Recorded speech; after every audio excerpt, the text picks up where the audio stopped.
प्रिय दर्शकों, नमस्कार। एक बार फिर से उपस्थित हूँ आप सबके सामने विश्लेषण जन्म कुंडली का इस कार्यक्रम के अंतर्गत। आज जो आपके सामने कुंडली लेकर के आया हूँ, ये कुंडली आई है मेरे पास श्री गंगानगर, राजस्थान से। शुरू करते हैं आज का कार्यक्रम। कहीं नहीं जाना है, बिल्कुल बन के रहिएगा। जन्म होता है पौष माह, उत्तरायण, शिशिर ऋतु, शुक्ल पक्ष की अष्टमी तिथि, दिन सोमवार को जन्मे हैं।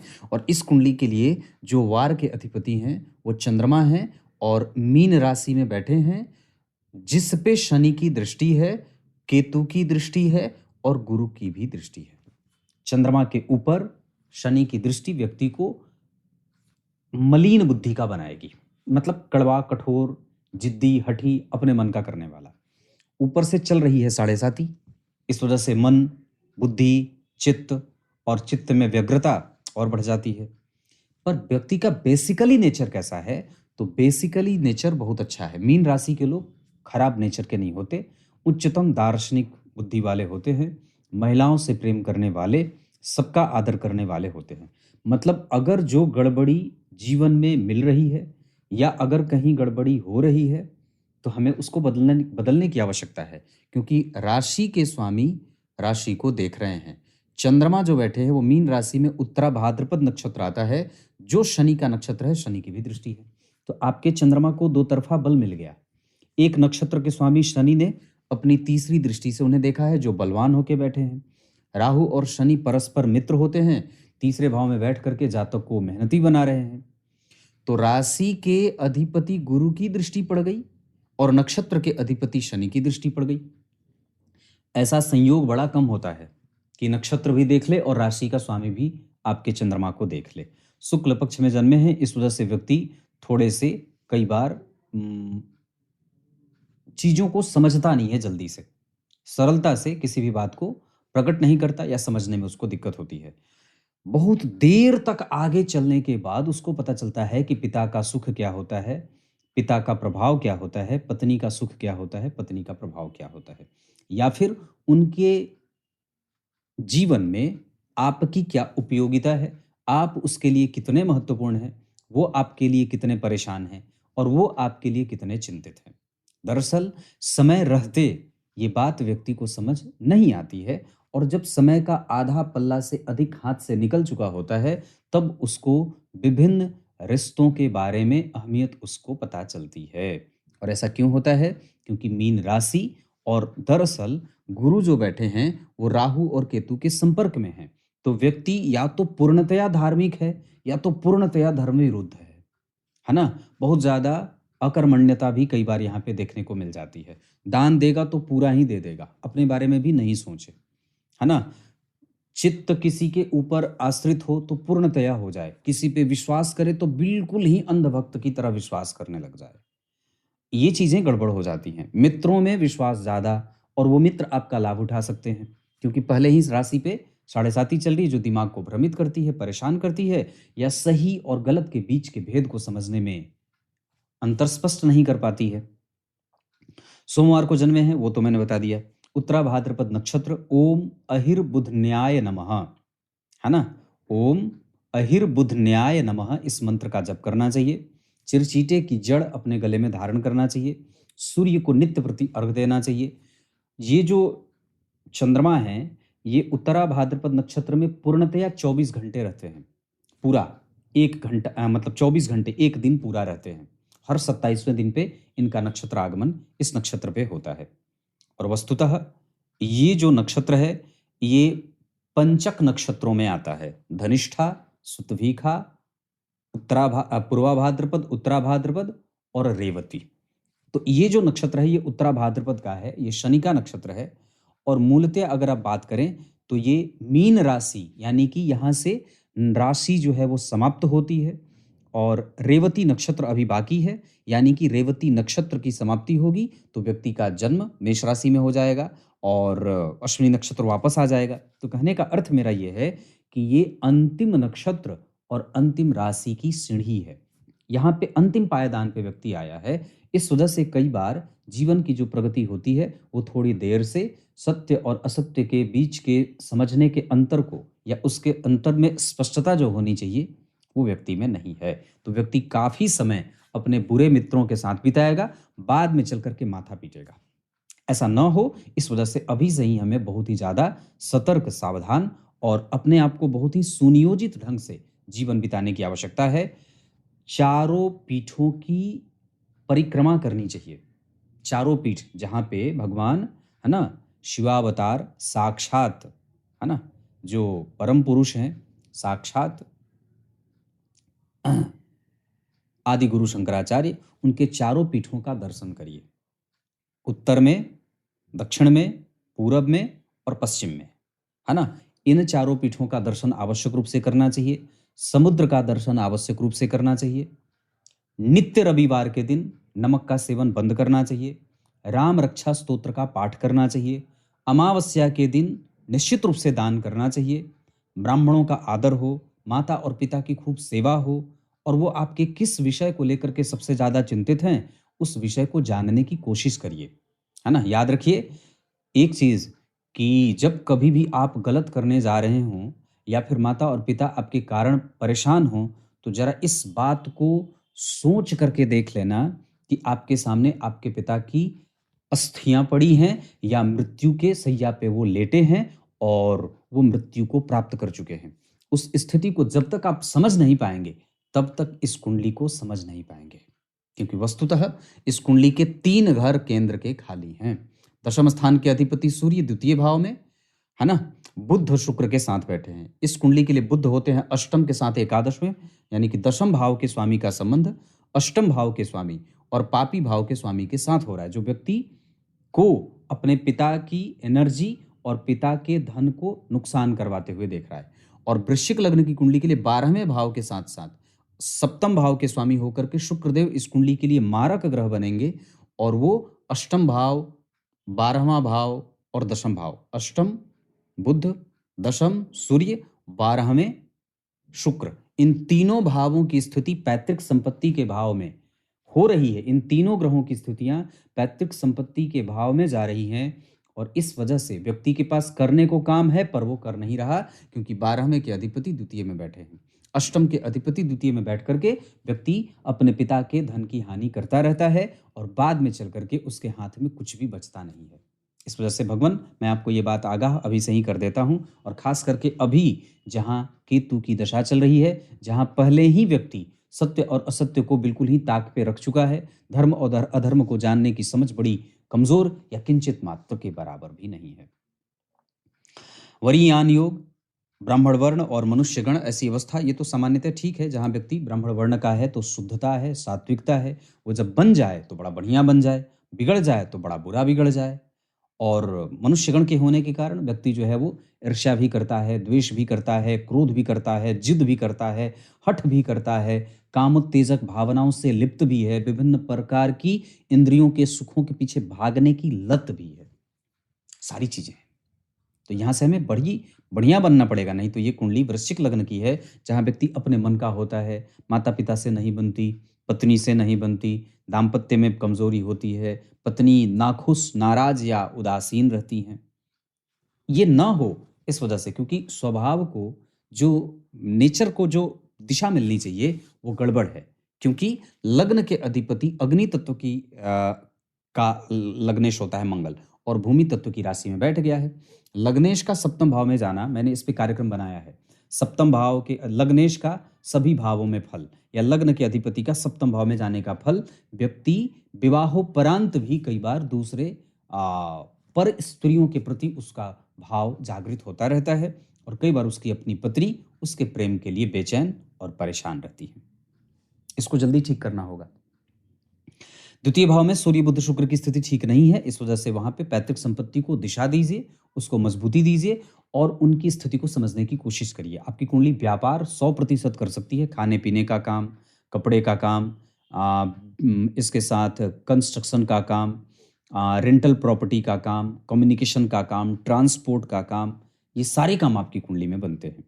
अगर आप आगे बढ़ के देखें तो लग्न बना है 17 अंश का, जिसका लग्न 17 अंश का बना हो, उसकी तो प्रवृत्ति और भी अच्छी हो जानी चाहिए।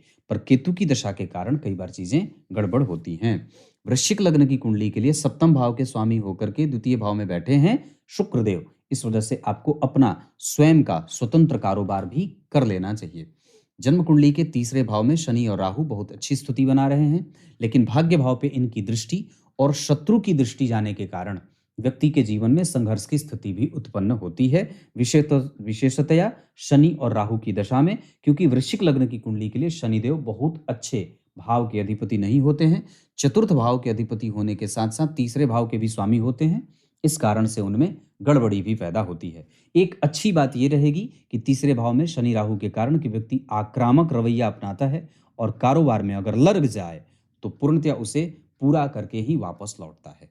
चतुर्थ भाव के अधिपति होकर के स्वग्रही गुरु से दृष्ट, इस वजह से माता का सुख बढ़िया रहता है, माता की आयु अच्छी रहती है, सामान्यतया थोड़ी रुग्णता राहु के कारण रहती है। और शनि राहु के संपर्क में होने के कारण कई बार यहाँ पे चतुर्थ भाव के अधिपति पे गुरु की दृष्टि पड़ जाएगी तो व्यक्ति भवन, भूमि, वाहन, संतान, दाम्पत्य, विवाह आदि का सुख भोगने वाला भी हो जाता है। प्रेम उसको जीवन में मिला है लोगों से, क्योंकि पंचम भाव में चंद्रमा की स्थिति बनी है। पंचम भाव के अधिपति नवम में, नवम के अधिपति पंचम में। इस कुंडली की सबसे अच्छी और सबसे खास बात है जो इस कुंडली को बहुत ही बेहतर बना रही है। इस कुंडली की जितनी भी प्रशंसा इस मामले में की जाएगी कि पंचम के अधिपति नवम में, नवम के अधिपति पंचम में, ये त्रिकोण के स्वामी त्रिकोण में बैठे और त्रिकोण के स्वामी त्रिकोण में बैठे। ये त्रिकोण है, ये त्रिकोण है, तो त्रिकोण के अधिपति त्रिकोण में, त्रिकोण के अधिपति त्रिकोण में आपस में परिवर्तन, ये महान राजयोग बनाएगा। और परस्पर दोनों मित्र हैं। उच्च के गुरु व्यक्ति को शोभायमान बनाते हैं, उदासीन नहीं बनने देते, श्रेष्ठ बनाते हैं। अपनी दशा काल में व्यक्ति को दाम्पत्य, विवाह, संतान, उच्च शिक्षा, पदस्थ अधिकारी, व्यापार को गति देना, भाग्य लाभ देना, भाग्य उदय हो जाना और धर्म करने वाला बना देते हैं। इतना ही नहीं, चंद्रमा के ऊपर गुरु और शनि की दृष्टि व्यक्ति के जीवन में धर्म आचरण करने के लिए आंदोलित करता है। उसके विचारों में बहुत अच्छे अच्छे विचार चंद्रमा की दशा में और गुरु की दशा में बनने शुरू होते हैं। धर्म करता है, तीर्थ करता है, दर्शन करता है, दान करता है, पूजा करता है। ये सारी चीजें चंद्रमा और गुरु की दशा में होती रहती है। छठवें भाव के स्वामी सप्तम स्थान में, लेकिन लग्नेश भी होते हैं, शुभ ग्रह की राशि में बैठे हैं। हालांकि उस पे किसी शुभ ग्रह की कोई दृष्टि नहीं है। राहु से दृष्ट होने के कारण पत्नी के दाम्पत्य में प्रभाव में कमजोरी हो रही है। यहाँ राहु और मंगल के कारण पति पत्नी में मतभेद और कई बार विवाह के कमजोर होने का खतरा पैदा होता है। इस भाव से ठीक 3 घर आगे गुरु उच्च के बैठे हैं तो पत्नी का कम्युनिकेशन ठीक है, आपको उनको संतुलित करना चाहिए। और विवाह किसी भी स्थिति में कैसे बचाया जा सकता है, इस पे कोशिश करिए। मैं आपको एक बड़ा ही सूक्ष्म सिद्धांत बताता हूँ। नवांश कुंडली के तीसरे भाव में मंगल राहु बैठे हैं, जहां ये व्यक्ति जिसकी कुंडली है वो विवाह तोड़ने में कोई कसर नहीं छोड़ना चाहता है या किसी भी तरीके से अपनी पत्नी के संबंधों को, अपने दाम्पत्य को बहुत बढ़िया नर्चर नहीं कर रहा है। यहाँ शुभ ग्रह अगर होते तो व्यक्ति विवाह को बचाने में और विवाह को समझने में, पत्नी की स्थिति को समझने में, माता पिता के प्रभावों को समझने में अपनी भी बुद्धि लगाता, लेकिन यहाँ नहीं लगा रहा है क्योंकि पापक ग्रह बैठे हैं। द्वितीय भाव में शनि संबंधों में जो एक ऊंचाई प्राप्त होनी चाहिए उसमें कमजोरी दे रहे हैं, या उसमें बहुत ज्यादा कटुता, कपटपूर्ण व्यवहार, खूंखार, निर्दय, कठोरता, जिद्दी या कई बार पत्नी को न समझने वाला व्यक्ति बना देते हैं। यहाँ चंद्रमा बहुत अच्छा, यहाँ बुध के साथ सूर्य, दाम्पत्य सामान्यतया यहाँ पे ठीक दिख रहा है, गुरु का प्रभाव यहाँ भी ठीक है। विवाह टूटने का कोई योग इस कुंडली में नहीं लगा है। कमजोरी एक पक्षीय है कि लड़का जो है वो विवाह को समझ नहीं रहा है, या दोनों में से कोई एक समझ नहीं रहे हैं, जिसके कारण दाम्पत्य में परेशानी यहाँ पे भी आ रही है और यहाँ पे भी आ रही है। यहाँ भी राहु तीसरे भाव में, यहाँ भी राहु तीसरे भाव में, यहाँ भी राहु ठीक बैठे हैं, यहाँ भी राहु ठीक बैठे हैं। इस वजह से राहु इस कुंडली को मेहनती बना रहे हैं और व्यक्ति को तिकड़मी, जालसाज, कठोर और थोड़ा बहुत गलत गंदा प्रवृत्ति वाला या गंदगी से रहने वाला भी इंसान बना देते हैं। ये मैंने आपको यहाँ तक इतनी बातें बताई हैं। दशमांसा चक्र में लग्नेश अगर लग्न में नहीं बैठे होते और यहाँ गुरु उच्च के नहीं होते तो ये और भी ज्यादा बुरी बात हो जाती। पर यहाँ पे सूर्य और बुध का बैठना, चंद्रमा का केंद्र में बैठना और खास करके यहाँ पे अष्टमेश होकर के बैठे हैं तो थोड़ी बहुत परेशानी दे रहे हैं। हालांकि केंद्र में गुरु, चंद्रमा, सूर्य और बुध कम से कम इस स्थिति को मजबूत ही कर रहे हैं। पत्नी के साथ विवाह में आने के बाद व्यक्ति के करियर में आगे बढ़ोतरी देखी जा सकती है। पर अब अलग बात है कि व्यक्ति कुछ करे ही नहीं। दशमांशा चक्र में यहाँ के धन भाव के स्वामी यहाँ के लग्नेश बन रहे हैं। इस वजह से मैं इसे बहुत ही ज़्यादा अच्छी बात कहूँगा। यहाँ सूर्य भाग्य भाव के स्वामी होकर के बैठ रहे हैं। लग्न का अधिपति दशम स्थान में शनि के साथ व्यक्ति कर्म क्षेत्र में उतरे तो संपूर्णतया न्याय भी कर ले। पर होता क्या है कि व्यक्ति अपनी ऊर्जा को सही दिशा पे नहीं लगा पाता है, और उसका कारण है क्योंकि यहाँ पे अष्टम भाव के स्वामी जन्म कुंडली के द्वितीय भाव में किसी भी कार्य के आरंभ में मतभेद पैदा करते हैं। लेकिन एक अच्छी बात यह है कि शुभ ग्रह कम से कम सम संख्या की राशि में यहाँ बैठा है। इस वजह से व्यक्ति को वो जो प्रायः एनर्जी मिलनी चाहिए वहाँ पे शैतल्यता देखने को मिल रही है। यहाँ मंगल और बुध, सामान्यतया बुध को दोष लग रहा है। इस कारण से कई बार व्यापार में और कारोबार में जो यहाँ पे दशम और सप्तम स्थान के अधिपति हैं वो बुध के साथ बैठने के कारण कई बार पीड़ित भी होते नजर आ रहे हैं। पंचम भाव के स्वामी का तृतीय भाव में जाना विद्या, बुद्धि, विवेक, काम में यश प्राप्त करना, उसकी जो भूख होती है उसको कई बार वो संघर्ष में लेके चले जाते हैं। यहाँ सूर्य दशम स्थान नवम स्थान के अधिपति होकर के बैठे हैं, जो कई बार व्यक्ति के कारोबार के प्रति जो उसका डेडिकेशन होता है उसको जलाने का काम करते हैं और उसमें कमजोरी भी कई बार पैदा करते देखे जा रहे हैं। हालांकि यहाँ पे गुरु और शनि जो बैठे हैं ये बहुत अच्छी स्थिति में बैठे हैं। धन भाव में बैठे हैं दशम भाव के अधिपति, व्यक्ति के पास करने के लिए काम है। भाग्य भाव में बैठे हैं धन भाव के अधिपति, इस वजह से व्यक्ति के पास पैतृक संपत्ति भी अच्छी है। अगर उसको हम ठीक कर लेते हैं तो हमारे पास एक अच्छा खासा जीवन बहुत ही बेहतर तरीके से जो पड़ा है हमें उसको आगे ले जाना चाहिए। वस्तुतः ये वृश्चिक लग्न की कुंडली है, त्रिकोण दोनों भरे हुए हैं पर केंद्र के 3 घर खाली हैं। इस वजह से कई बार परेशानी देखने को मिल जाती है। द्वितीय भाव में जो सूर्य बुध शुक्र बैठे हैं उनका वहां बैठना कई बार व्यक्ति धन हानि करता है और वो अपनी एनर्जी को सही जगह पे नहीं लगा पाता है। दाम्पत्य को न समझना, पति पत्नी को न समझना, माता पिता की कमजोरी को न समझना, उनकी मजबूती को न समझना, अपनी एनर्जी को सही तरीके से रिप्रेजेंट न करना, है ना, गलत मित्रता में जाना और परेशान हो जाना, ये स्थिति बनी हुई है। 2027 के सितंबर तक कम से कम अगर हो सके तो लाजवर्त धारण करना चाहिए। सूर्य मूल नक्षत्र में बैठे हैं, इस वजह से कई बार वो जीवन में आरंभ में व्यक्ति इधर उधर घूमता फिरता रहता है, बाद में जाकर के उसको सफलता मिलती है। चंद्रमा उत्तरा भाद्रपद में बैठे हैं, गुरु से प्रभावित हैं, इस वजह से व्यक्ति यशस्वी भी है। मंगल जन्म कुंडली में कृतिका नक्षत्र में बैठे हैं, इस वजह से व्यक्ति के पास सारा क्रोध किसी एक व्यक्ति पे उतारने जैसी स्थिति बन रही है, जहां वो पत्नी पे उतार देता है या माता पे उतार देता है। माता और पिता के बीच में भी मतभेदों का कारण कई बार वो बनने लगता है। बुध जन्म कुंडली में व्यक्ति को अनुभवी बना रहे हैं या कई बार उसको बहुत छोटी जानकारी के आधार पर ही बहुत सारी चीजें देने वाला बना रहे हैं, या कई बार ये कह सकते हैं कि व्यक्ति के पास जानकारी भले ना हो पर वो अपने आप को अत्यधिक जानकार भी समझ लेता है। देवगुरु बृहस्पति जिस स्थिति में बैठे हैं उसके आधार पर व्यक्ति में कृतज्ञता है, ऐसा नहीं है कि वो नहीं है, पर वो सही डायरेक्शन में नहीं है। शुक्रदेव का जो प्रभाव बना हुआ है उसके आधार पर शुक्र का प्रभाव आपकी कुंडली में बहुत अच्छी स्थिति में बना है, जहां दाम्पत्य का बहुत अच्छा सुख है, संतान का भी सामान्यतया सुख इस कुंडली में कमजोर नहीं है। संतति आने के बाद अनुभवों की वृद्धि भी होती देखी जा रही है और संतति आने के बाद व्यक्ति के भाग्य का लाभ और भी बढ़ेगा। और इसमें कोई दो राय नहीं है कि व्यक्ति के पहचान में उसकी पत्नी का विशेष योगदान और पत्नी का योगदान प्राप्त होता भी दिख रहा है। शुक्र का प्रभाव मैंने बताया। शनि का जो प्रभाव है वो आपको कई बार कठोर मेहनत करने पे विवश करना, भाग्य में संघर्ष दे रहे हैं। राहु और केतु का प्रभाव आपकी कुंडली में आपको भ्रमित कर रहे हैं और कई बार आपको गलत मैत्री में लेके जा रहे हैं। एक बात और कह दूं, जन्म कुंडली में शनि का जो संबंध बना हुआ है वो 12वें भाव पे है। शनि की उच्च राशि यहाँ है और मंगल 12वें भाव के अधिपति शुक्र, दशम स्थान के अधिपति सूर्य और अष्टम भाव के अधिपति बुध पे देख रहे हैं। ये तीनों ही स्थितियां जन्म कुंडली में बहुत अच्छी नहीं बन रही हैं। इस वजह से कई बार कारोबार में या व्यक्ति के कंसंट्रेशन में व्यक्ति को डेविएशन देखा जाता है या घबराहट, बेचैनी या फिर ऐसे इस तरीके के प्रभाव देखे जाते हैं। अगर वहां पे देखेंगे तो मंगल वक्री हैं और केतु यहाँ बैठे हैं। इस वजह से कई बार व्यक्ति का जो अष्टम भाव है वो पीड़ित हो रहा है, पाप कर्तरी में जा रहा है। इस कारण से कई बार इस स्थिति के कारण व्यक्ति का व्यवहार संतुलित नहीं हो पाता है या उसमें संतुलन की कमी होती है। क्लियर है? चतुर्थी का व्रत माता और पिता में से किसी एक को करना चाहिए। व्यक्ति को नमक का सेवन बिल्कुल बंद, मांसाहार बिल्कुल कमजोर करें, बिल्कुल ना के बराबर करें, सूर्य को अर्घ दें, किसी गुरु से दीक्षित हों, किसी गुरु का सानिध्य प्राप्त करें, प्रत्येक दिन 3 बार हनुमान चालीसा का पाठ करें और इतना ही नहीं, अमावस्या को दान करें। किसी तीर्थ का दर्शन नित्य प्रति अगर होता रहे तो बहुत ही ज़्यादा अच्छी बात हो जाएगी। क्लियर है? इतनी सारी चीज़ें मैंने बताई हैं। इस कुंडली में सूर्य बुध शुक्र का द्वितीय भाव में बैठना थोड़ी कमजोरी भी दे रहे हैं। काम करने के लिए है, पर व्यक्ति के पास आरंभ नहीं होगा। इस कुंडली में अच्छी जो दशा आएगी वो 2026 के सितंबर के बाद सामान्यतया आएगी और काफ़ी हद तक व्यक्ति को व्यापार ज़्यादा करना चाहिए। और उसके बाद नौकरी को तो योग इस कुंडली में थोड़े कम से लग रहे हैं, व्यापार के ही योग ज़्यादा लग रहे हैं। ऐसी स्थिति बनी हुई है। शुभ अंक इस कुंडली के लिए 6 रहेगा।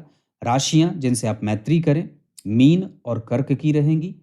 धन कमाने के लिए आपकी कुंडली पूरब और उत्तर दिशा की तरफ जा सकती है। नक्षत्र जहां दान करना है, उत्तरा भाद्रपद में दान करिए। उसके अतिरिक्त आप उत्तराषाढ़ा में दान करिए, पुष्य में दान करिए, पुनर्वसु में दान करिए, या जो कुछ भी अच्छा काम करना हो आप इन नक्षत्रों की मदद ले सकते हैं। इस कुंडली में बल के आधार पर, बाकी के अष्टक वर्ग के आधार पर हमें अपनी प्रवृत्ति को बुरा नहीं बनने देना है, क्योंकि आप बिल्कुल ही पॉइंट पे हैं जहां आप हर दिन बिगड़ते हैं और हर दिन अच्छा होते हैं। पैतृक संपत्ति को सही दिशा देनी है। वाणी में संतुलन की बहुत आवश्यकता है। मेहनत और बढ़ाने की आवश्यकता, क्योंकि आप मेहनत भी उतना ही कर रहे हैं जिससे आपकी दिनचर्या खाली चल रही है। उसमें उतनी एनर्जी नहीं है कि आपके भविष्य को और भी ज़्यादा वो दिशा दे सके। इस कुंडली में माता और पिता के बीच कलह का कारण न बने, इस वजह से अपने घर की सफाई स्वयं से करें। जितना ज़्यादा हो सके शिव जी के मंदिर का दर्शन करें। विवेक, विद्या, बुद्धि, विवेक, ज्ञान, इन सभी चीज़ों में अपने आप को बहुत ज़्यादा इमोशनल बनाने की कोई आवश्यकता नहीं है, बस संतुलित होकर के चीज़ों को समझने की आवश्यकता है। नौकरी और व्यापार में व्यापार 100% बहुत अच्छा रहेगा, इसमें कोई दो राय नहीं है कि आप रेंटल प्रॉपर्टी, खाने पीने, ड्राई फ्रूट वगैरह का काम भी बहुत अच्छा कर सकते हैं। इसके अतिरिक्त आपकी कुंडली में आपका कंसंट्रेशन बिल्कुल ही कमज़ोर दिखाई दे रहा है, उसको ठीक करना होगा और वो ठीक होगा नियमित दिनचर्या से और लगातार एक आसन पे बैठने से। अच्छे लोगों की संगति उठाइए, गलत लोगों की संगति आपको कहीं का नहीं छोड़ेगी, मैं ये लिख करके दे सकता हूँ। उच्च के गुरु बैठे हैं, इसका घमंड कभी भी मत करिए, क्योंकि वो राहु और केतु के संपर्क में हैं, शनि के भी संपर्क में आ रहे हैं। इसके अतिरिक्त आपकी कुंडली में अगर बात करें तो व्यक्तित्व को और भी ज़्यादा दिशा देने के लिए पिता का सानिध्य प्राप्त करिए, पिता को खुश करिए, पिता का आशीर्वाद प्राप्त करिए। वो क्या चाहते हैं उनकी बात और उनकी आज्ञा का पालन करिए। इसके अतिरिक्त इस कुंडली में प्राप्त तो कर लेंगे, पर जीवन के उत्तरार्ध में 32वें से 34वें वर्ष के बाद व्यक्ति के जीवन में कुछ अच्छे पल दिखाई देने लगते हैं। विदेश यात्रा से और बाहरी कंपनियों से काम, इंपोर्ट एक्सपोर्ट का काम भी आपकी कुंडली में संतुलित बना हुआ है। बुध कमजोर हो रहे हैं, जिसके कारण व्यक्ति बहुत आसानी से किसी बात को समझ नहीं रहा, अपनी कमजोरी पे उसकी दृष्टि नहीं जा रही। जो इंटेलिजेंस होनी चाहिए वो प्रभावित है, क्योंकि बुध वक्री और अस्त दोनों ही हो रहे हैं। इस वृश्चिक लग्न की कुंडली के लिए शुक्रदेव, मंगलदेव सप्तम भाव में बैठे हैं, इस वजह से पत्नी को कमजोर कर रहे हैं। शुक्रदेव धन को, पैतृक संपत्ति को कमजोर कर रहे हैं। बुध कंसंट्रेशन को कमजोर कर रहे हैं और सूर्य आपको लाभ दे रहे हैं। शनि और राहु आपको भाग्यशाली बनाने के लिए संघर्ष पैदा कर रहे हैं। चंद्रमा आपको इमोशनल बना रहे हैं, लोग आपको बेवकूफ बनाते हैं और कई बार आपका धन नुकसान में जाता है। क्लियर है? दशमांसा चक्र में लग्न का अधिपति दशम में आप अगर करने चलेंगे तो निश्चित रूप से बहुत अच्छा कर जाएंगे, क्योंकि शनि के साथ बैठे हैं। तो लग्न और धन के अधिपति का एक साथ बैठना दशम स्थान में ये बताता है कि व्यक्ति काम करेगा तभी उसको सफलता मिलेगी, नहीं करेगा तो जो रखा हुआ है वो भी नष्ट हो जाएगा। क्लियर है? कोई भी शुभ कार्य करना हो केतु की दशा में, गुरु की दशा में और चंद्रमा की दशा में कर सकते हैं। स्थानांतरण, योग बदलाव, स्थान बदलना हो, नौकरी बदलनी हो तो बुध और केतु की दशा का इस्तेमाल कर सकते हैं। अभी चुपचाप अनुभव प्राप्त करिए, कहीं से कुछ धन मिल जाए इसके बारे में कोई चिंता मत करिए। अभी 2027 के सितंबर तक चुपचाप अपने आप को अनुभव में लेके आइए कि मुझे क्या सीखना है, क्या मैं सीख सकता हूँ, लोगों से मुझे क्या सीखने को मिल सकता है। अभी जीवन का ध्येय इतना ही बनाया जाए। तब तक के लिए बहुत बहुत नमस्कार।